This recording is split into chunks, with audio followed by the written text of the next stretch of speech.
Okay बेटा, आज का जो हमारा लेक्चर है वो है केमिस्ट्री ऑफ क्लोरीन गैस। इसमें हम क्लोरीन गैस को प्रिपेयर करेंगे और इसकी कुछ केमिकल प्रॉपर्टीज़ हैं, इनको हम डिस्कस करेंगे।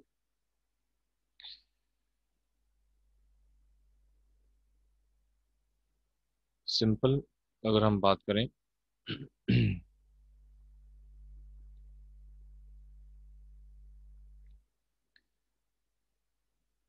क्लोरीन Cl2 केमिकल फार्मूला है इसका बेटा, और नेल्सन सेल प्रोसेस के जरिए हम इसको प्रिपेयर करेंगे।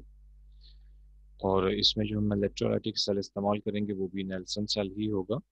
और इसमें जो बेसिक प्रिंसिपल इसका होगा वो होगा इलेक्ट्रोलाइसिस ऑफ NaCl। जो इसमें नेल्सन सेल है, ये एक यू ट्यूब का, यू शेप का एक सिंपल सा इलेक्ट्रोलाइटिक सेल होता है, जिसमें जो मेन पोर्शन है वो ये है कि जो सेंटर में कार्बन रॉड होती है, ये मेन पोर्शन, इसको हम लोग एनोड बोलते हैं। और इसके साथ यू शेप की एक पोर्शन यहाँ मौजूद होता है, जो कि स्टील से मैन्युफैक्चर होता है। ये बिहेव करता है बेटा एज ए कैथोड के तौर पर। ये परफोरेटेड होता है, मतलब इस स्टील की रॉड में डिफरेंट टाइप के छोटे छोटे से होल होते हैं जो यहाँ प्रेजेंट होते हैं। ये दो मेन पार्ट्स हैं। सेंटर में आपके पास एनोड है, जो कि कार्बन का या फिर ग्रेफाइट का बना हुआ होता है। इसको सराउंड करता है एक यू शेप का एक स्टील या परफोरेटेड स्टील की एक शेप होती है। वो एज अ कैथोड के तौर पे यहाँ पर बिहेव करता है। एनोड और कैथोड को सेपरेट करने के लिए यहाँ पर एक लाइनिंग होती है, जो कि डिफरेंट टाइप के एलिमेंट से मिक्सिंग से बनाई जाती है। उसको बोलते हैं एस्बेस्टस लाइनिंग होती है, वो यहाँ प्रेजेंट होती है। ये इसके मेन पोर्शन हैं। सेंट्रल पोर्शन में यहाँ पर हम इस जगह से NaCl का सैचुरेटेड सोल्यूशन यहाँ से इन करेंगे। तो जब NaCl ब्रेक होगा अपने पॉजिटिव और नेगेटिव आइंस में, तो जो पॉजिटिव आइन होगा वो कैथोड की तरफ ट्रेवल करेगा, और जो क्लोराइड नेगेटिव आइन होगा वो डेफिनेटली एनोड की तरफ ट्रेवल करेगा। क्लोराइड आइन से हम क्लोरीन गैस को हासिल करेंगे। यहाँ से वो यहाँ पर कलेक्ट होगा और यहाँ से वो गैसेस फॉर्म के अंदर यहाँ से हमें मिल जाएगा। और जो सोडियम होगा आयन, वो कैथोड पर जाके डिपॉजिट होगा। वहाँ से वो लिक्विड फॉर्म में नीचे की तरफ, मेल्ट फॉर्म के अंदर नीचे की तरफ गिरेगा यहाँ पे। और यहाँ पर पहले से मौजूद होगा वाटर, वो आपस में वहाँ पर रिएक्शन करेंगे। तो वहाँ पर सोडियम हाइड्रोक्साइड बनेगा और साथ में क्लोरीन गैस बनेगी, जो कि यहाँ से आउट हो जाएगी। इस किस्म के सारी रिएक्शन जो है वो आपने पहले भी डिस्कस किए थे चैप्टर नंबर 3 में, जब आपको वहाँ पर पढ़ाया गया था कास्टनर केल्नर सेल। सिर्फ और सिर्फ इलेक्ट्रोलाइटिक सेल की यहाँ पर चेंजिंग है, बाकी केमिकल्स सबके सब वैसे ही हैं।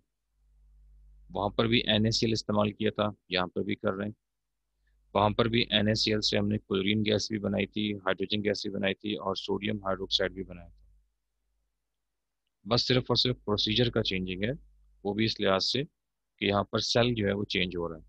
बाकी रिएक्शन जो है ओवरऑल वो वही है।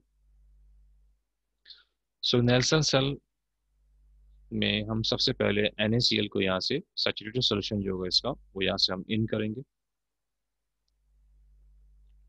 और जो फर्स्ट रिएक्शन कैरीड आउट होगा वो कुछ इस तरीके से होगा कि NaCl को जब हम वाटर में डिजोल्व करेंगे और उसमें से इलेक्ट्रिसिटी पास करेंगे, तो NaCl ब्रेक होगा अपने रिस्पेक्टिव पॉजिटिव आइन में और नेगेटिव आइन में।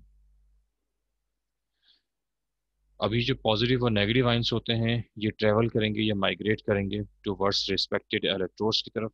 हमारे पास दो इलेक्ट्रोड्स होते हैं, एक कैथोड और एक एनोड। कैथोड पे नेगेटिव चार्ज होता है और एनोड पे पॉजिटिव। सो कैथोड की तरफ डेफिनेटली जो पॉजिटिव आयन होगा वो कैथोड की तरफ ट्रैवल करेगा। तो ये जो पॉजिटिव आयन होगा ये कैथोड की तरफ ट्रैवल करेगा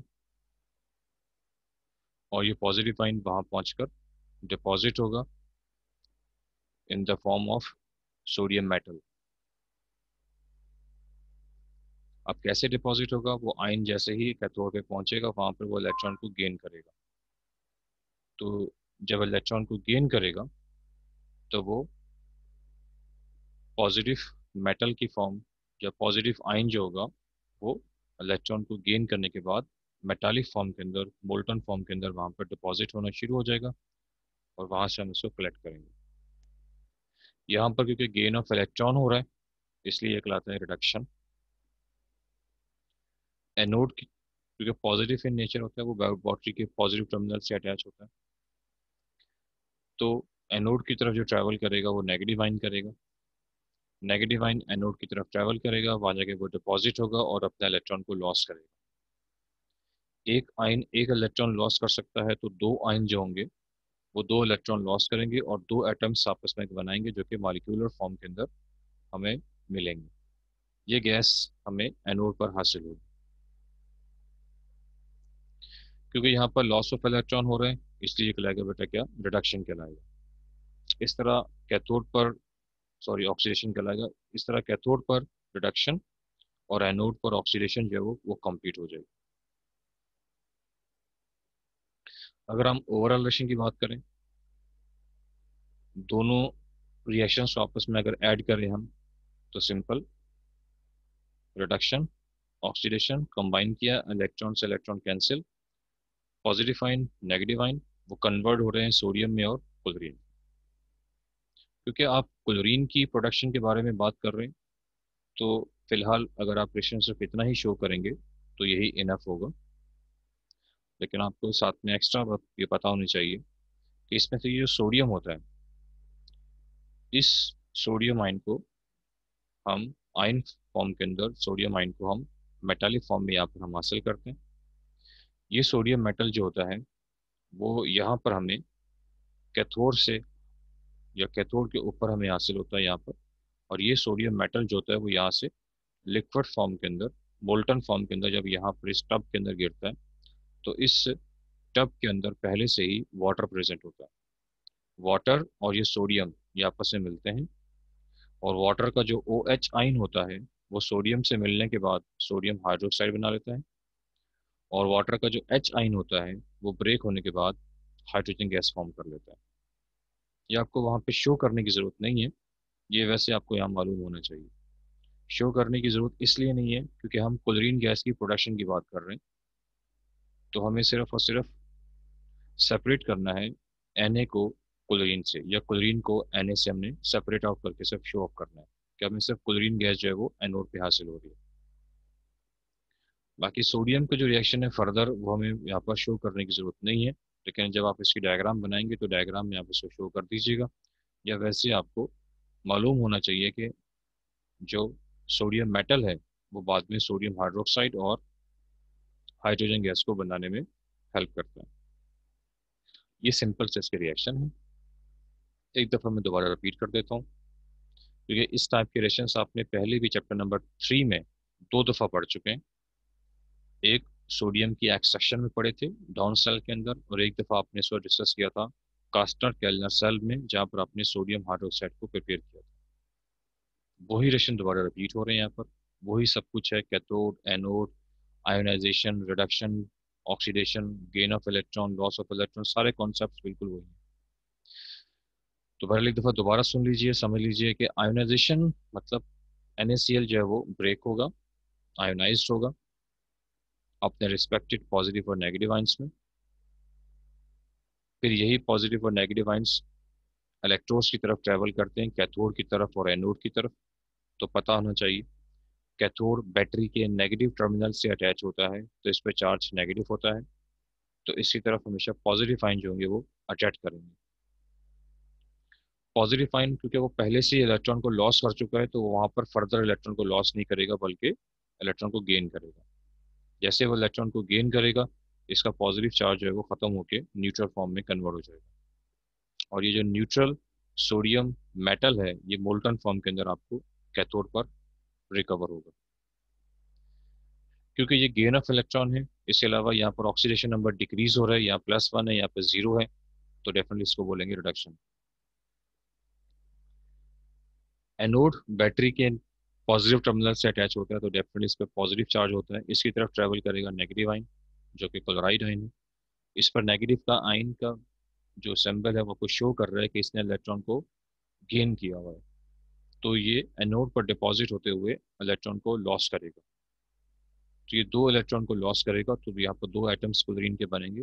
अब क्योंकि क्लोरीन जो है वो गैसियस स्टेट के अंदर होता है, हमें कलेक्ट होता है, तो इसलिए हमेशा वो गैस फॉर्म के अंदर, मतलब डायटोमिक फॉर्म के अंदर हमें मिलेगा। इस तरह हमें दो मेटल्स इजीली मिल जाएंगे, दोनों एलिमेंट, दोनों सब्सटेंस, दोनों प्रोडक्ट हमें मिल जाएंगे। एक सोडियम मेटालिक फॉर्म के अंदर, मोल्टन फॉर्म के अंदर, और एक क्लोरीन गैस फॉर्म के अंदर। ओवर रिलेशन शो करेंगे तो दोनों को आपस में ऐड कर दीजिए। जब आप एडिशन करेंगे तो आपको आपका फाइनल प्रोडक्ट यहाँ पर मिल जाएगा। फर्दर अगर याद रखना है तो याद रखिएगा, सोडियम मेटल जो होता है वो फर्दर यहाँ पे जब डिपॉजिट होता है कैथोड पर, तो यहाँ से वो परफोरेटेड स्टील की वजह से यहाँ से इन होल से वो पास आउट होता है, और होने के बाद वो ड्रॉप बाय ड्रॉप नीचे गिरता है, और यहाँ पर वो वाटर के साथ मिक्स करता है, और वाटर से मिक्सिंग होने के बाद वो सोडियम हाइड्रोक्साइड और हाइड्रोजन गैस में कन्वर्ट होता है। ये सिंपल से आपका क्लोरीन गैस की प्रिपरेशन है। इसमें अगर कोई क्वेश्चन अगर आपने पूछना है तो मोस्ट वेलकम, आप पूछ सकते हैं। ठीक है, वरना फिर हम लोग लेक्चर को कंटिन्यू करते हैं।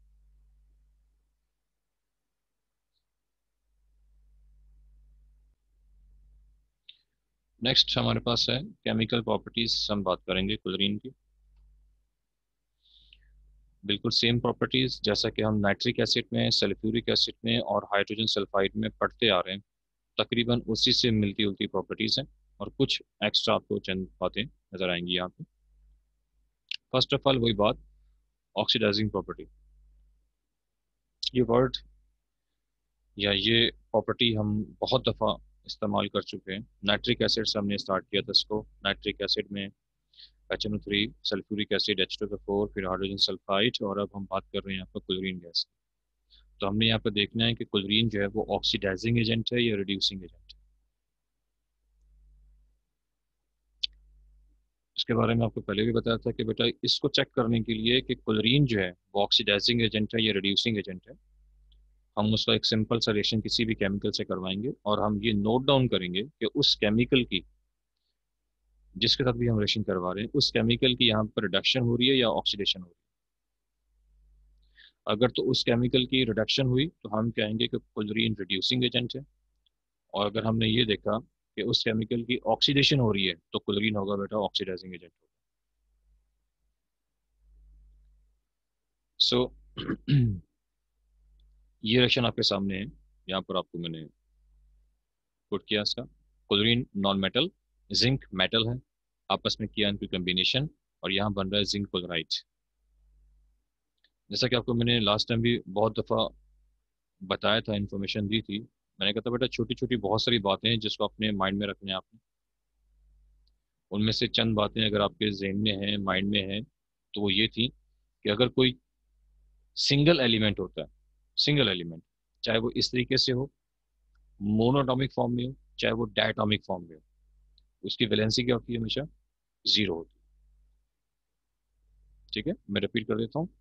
अगर कोई सिंगल एटॉमिक फॉर्म में हो, मोनोटॉमिक फॉर्म में, या कोई डायटोमिक फॉर्म के अंदर है, तो उसकी ऑक्सीडेशन नंबर या उसकी जो वैलेंसी होती है या ऑक्सीडेशन स्टेट जो होती है वो क्या होती है बेटा? वो 0 होती है हमेशा। अब जिंक ने यहाँ पर क्लोरीन से कॉम्बिनेशन की और एक एडिशन रेशन या एडिशन प्रोडक्ट बनाया, जिंक क्लोराइड। अब यहाँ पर क्लोरीन के साथ ये जो 2 लिखा हुआ है, ये आपको शो ऑफ हो रहा है कि ये वैलेंसी किसकी है बेटा? ये जिंक की है। सो यहाँ पर जिंक का नंबर क्या था? 0, और यहाँ पर नंबर क्या हो गया इसका बेटा? +2। यानी कि इस तरीके से 0 से +2। तो यहाँ पर इंक्रीज इन ऑक्सीडेशन नंबर हो रहे हैं। तो जब ऑक्सीडेशन नंबर इंक्रीज होता है तो हम इसे क्या बोलते हैं बेटा, इसे रिडक्शन बोलते हैं या ऑक्सीडेशन बोलते हैं, ये आपको पता होना चाहिए। तो ऑक्सीडेशन नंबर जब इंक्रीज होता है तो हमेशा याद रखना क्या होती है बेटा, ऑक्सीडेशन होती है। तो अगर जिंक की यहाँ पर ऑक्सीडेशन हो रही है तो डेफिनेटली उसकी हेल्प कौन कर रहा है, क्लोरीन, तो क्लोरीन कहलाएगा यहाँ पर ऑक्सीडाइजिंग एजेंट कहलाएगा। जिंक के साथ अगर आपने कॉपर इस्तेमाल किया तो उसके जरिए भी आप इसको प्रूव कर सकते हैं। कॉपर की वैलेंसी यहाँ पर 0 थी, यहाँ पे क्या होगी, +2 हो गई। और भी केमिकल यहाँ इस्तेमाल कर सकते हैं, मर्जी आपकी जो मर्जी इस्तेमाल करें। लेकिन फिलहाल इस रिएक्शन से हमें ये क्लियर हो गया कि यहाँ पर जो मेटल हम इस्तेमाल करेंगे, वो जो भी यहाँ पर कंपाउंड बनाएगा, उसमें उसकी जो ऑक्सीडेशन नंबर होगा वो क्या हो जाएगा, वो इंक्रीज हो जाएगा। तो वो जीरो से उस ऑक्सीडेशन नंबर को इंक्रीज हो रहा है, तो उस केमिकल की या उस एलिमेंट की या उस मेटल की यहाँ पर क्या हो रही है, ऑक्सीडेशन हो रही है। तो क्लोरीन जो है वो बिहेव करेगा एज अ बेटा क्या, ऑक्सीडाइजिंग एजेंट बिहेव करेगा। एक वैसे छोटी सी बात याद रखिएगा, नॉर्मली तौर पर ज़्यादातर चांस यही होता है कि जो मेटल्स होते हैं वो रिड्यूसिंग एजेंट्स होते हैं, और जो नॉन मेटल्स होते हैं बेटा, ठीक है, जो नॉन मेटल्स होते हैं वो आमतौर पे क्या होते हैं, ऑक्सीडाइजिंग एजेंट्स होते हैं। ठीक है, छोटी सी बात एक नॉर्मली याद रखिएगा, मेटल ज़्यादातर चांस होता है, कभी कभार कोई चांस हो सकता है, लेकिन ज़्यादातर जो चांस होता है वो ये होता है कि मेटल्स जो है वो रिड्यूसिंग एजेंट्स होते हैं। ठीक है, और जो नॉन मेटल्स होते हैं वो क्या होते हैं, वो ऑक्सीडाइजिंग एजेंट्स होते हैं। तो क्लोरीन जो है वो यहाँ पर क्या है, वो ऑक्सीडाइजिंग एजेंट है। इसके अलावा क्लोरीन में एक प्रॉपर्टी होती है कि आमतौर पर ये एडिशन रिएक्शन देती है। अब ये नाम से समझ लीजिएगा, एडिशन का मतलब क्या होता है, देखो एक होते हैं एडिशन रिएक्शन, एक होते हैं सब्स्टिट्यूशन रिएक्शन। एडिशन मतलब होता है ऐड होना, प्लस हो जाना।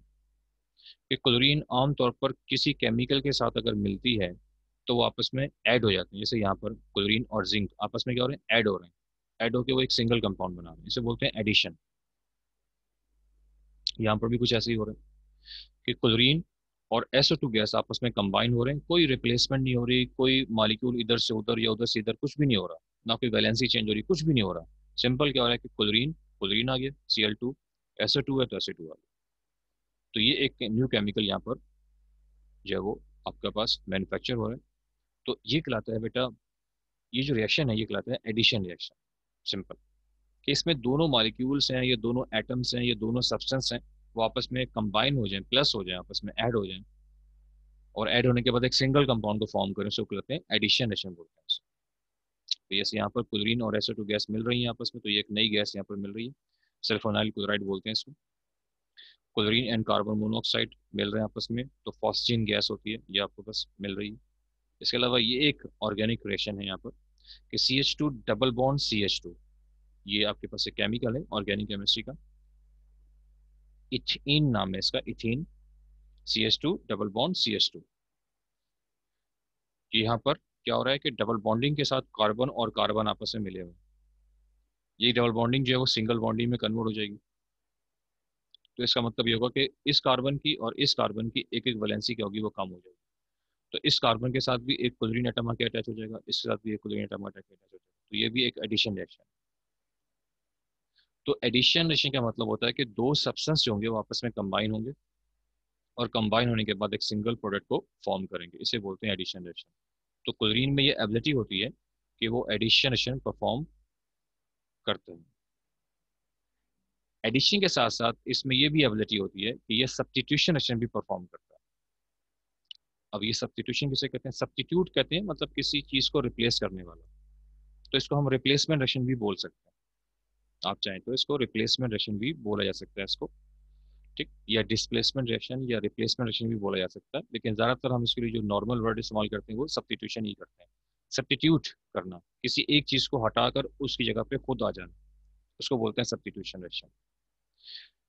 अब इसमें क्या हो रहा है देख सकते हैं आप कि क्लोरीन को जैसे एग्जांपल हाइड्रोजन सल्फाइड से कंबाइन कर रहे हैं अगर हम, तो ये हाइड्रोजन सल्फाइड और क्लोरीन आपस में ऐड नहीं हो रहे, बल्कि ये हाइड्रोजन सल्फाइड के S को रिप्लेस कर रहे हैं, S को यहाँ से रिमूव कर रहे हैं, और S की जगह पर क्लोरीन जो है वो खुद आ रहा है। ठीक है, और HCl को फॉर्म कर रहे हैं, और सल्फर यहाँ से क्या होगा, वो अलग हो रहा है।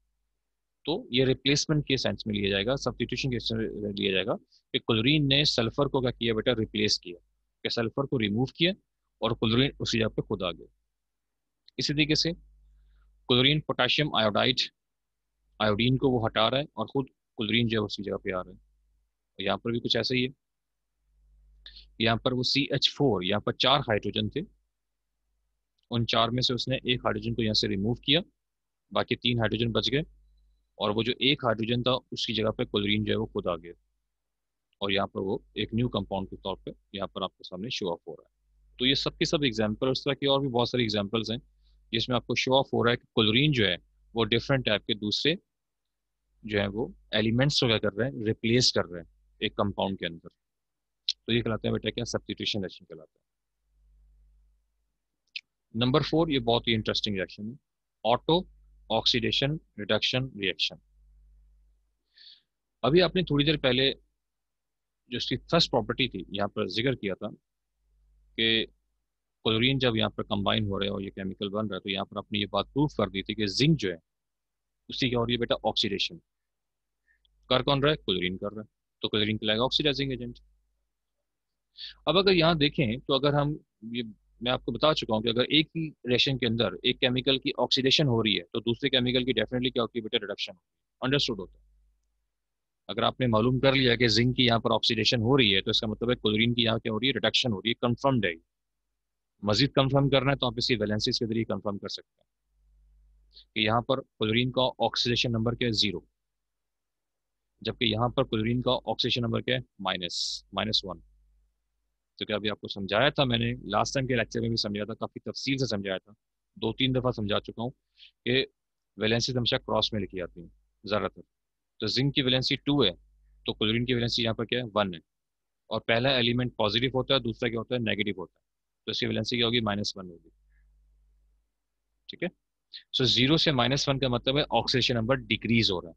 तो जब ऑक्सीडेशन नंबर डिक्रीज होता है तो क्लोरीन की डेफिनेटली क्या होगी, यहाँ पर रिडक्शन होगी, तो यहाँ क्लोरीन क्या हो रहा है, वो रिड्यूस हो रहा है। लेकिन इंटरेस्टिंग बात यहाँ पर यह है कि यहाँ जो आपके पास रिएक्शन है, ऑटो ऑक्सीडेशन रिडक्शन रिएक्शन, इसमें क्लोरीन जो है वो जो वाटर के साथ रिएक्शन करता है, तो वाटर के होते हैं एच आइंस और ओ एच आइंस होते हैं। तो इन क्लोरीन में से एक जो एटम है वो उसके एच आइन से रिएक्शन करता है, और जो दूसरा एटम है वो उसके ओ एच आइन से रिएक्शन करता है। तो एच आइन से करने के बाद वो एसिड बनाता है, और ओ एच के साथ रिएक्शन करने पर वो बनाता है हाइपोक्लोरस एसिड।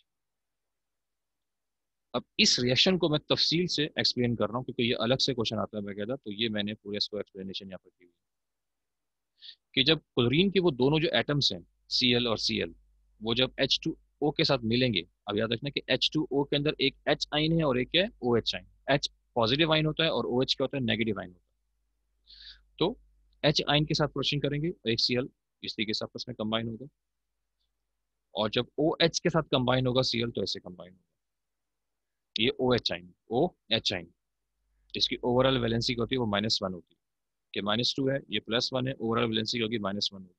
ये क्लोरीन है, इसको बोलते हैं हाइपोक्लोरस एसिड और इसको बोलते हैं हाइड्रोक्लोरिक एसिड। अब यहाँ इंटरेस्टिंग बात यह है कि आप क्लोरीन पे जरा गौर करें।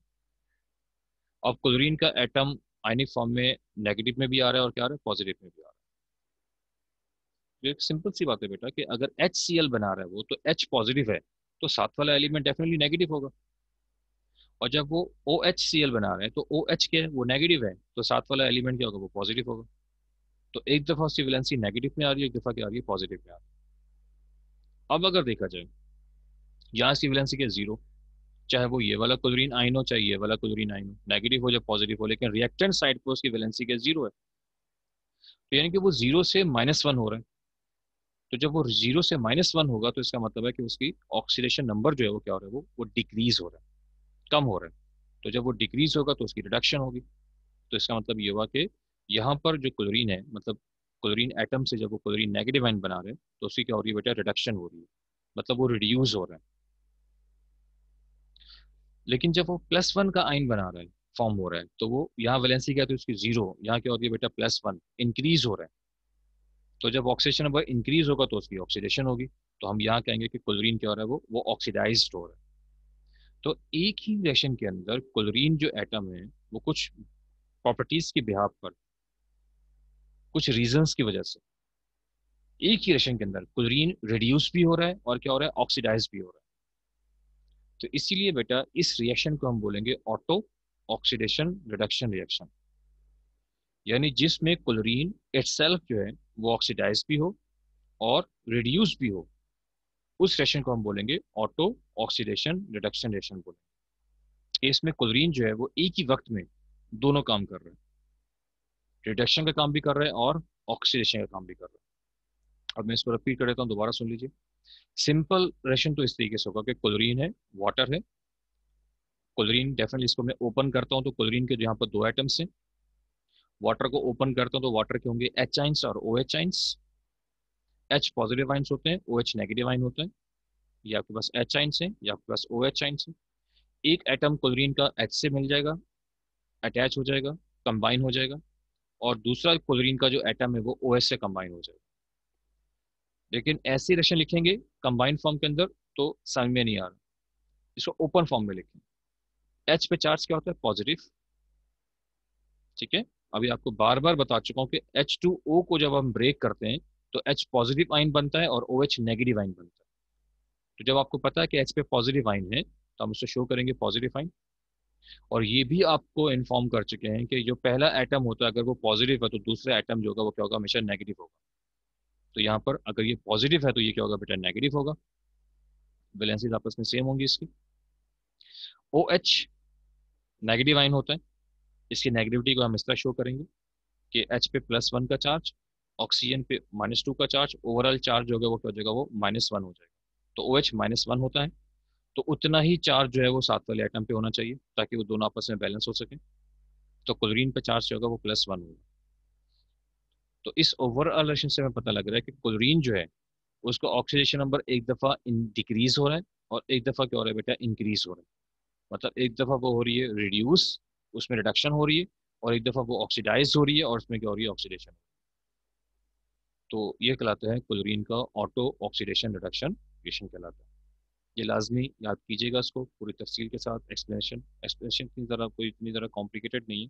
सिंपल तो आपने पहले ये बताना है कि क्लोरीन जब वाटर से कंबाइन होता है तो वो हाइड्रोक्लोरिक एसिड और हाइपोक्लोरिक एसिड को फॉर्म करता है, इन दोनों के नाम आने चाहिए। तो ये इक्वेशन आपने दोनों इस तरीके से लिखनी है।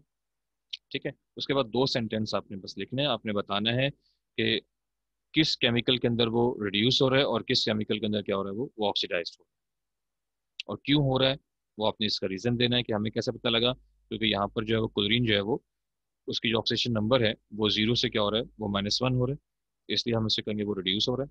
और यहाँ पर हम उसे ऑक्सीडाइज क्यों बोलेंगे, क्योंकि बेटा क्लोरीन का जो ऑक्सीडेशन नंबर है वो 0 से क्या हो रहा है बेटा, वो +1 हो रहा है, इसलिए हम बोलेंगे ये क्या हो रहा है, ये ऑक्सीडाइज हो रहा है। बेटा किसी किस्म का कोई क्वेश्चन कोई कन्फ्यूजन अगर आप है तो आप मुझसे पूछ सकते हैं।